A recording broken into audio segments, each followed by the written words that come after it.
The stricter the parent, the better the child's behavior. I think a lot of people feel this way, and I used to feel this way as well. And my default is to sometimes still feel this way. But the strictness of the parent does not equal respect. Like, just because you are a more strict parent doesn't mean that you're actually getting more respect from your kids. What it does often mean is that you are getting more obedience. You are likely getting more compliance.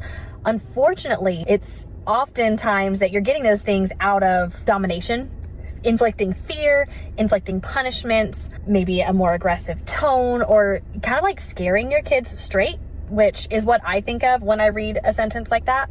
But when kids fear you, they will likely obey in the moment if they can, but it often builds resentment and rebellion later on. And being a strict parent is something that I experienced, is something I've also done in my teaching field. I started off very power over, like, you will respect me, I am the boss, like that type of energy. And thank goodness, like, I cut that stuff out of my teaching after a few years and never looked back, okay? And you can bet I wasn't gonna pull in those things to my parenting with my child. And so I had to learn a better way, and I did. And now I teach other parents how to parent their kids respectfully, responsibly, in another way that doesn't require us to be so overly harsh and overly strict that there cannot be flexibility and comfort and nurturing, as well as teaching our standards, our values, and our expectations. And if you want to parent in ways that align more with your intentions and not being overly strict or overly powerful, then you can check out my masterclass. It's called Discipline Rewired.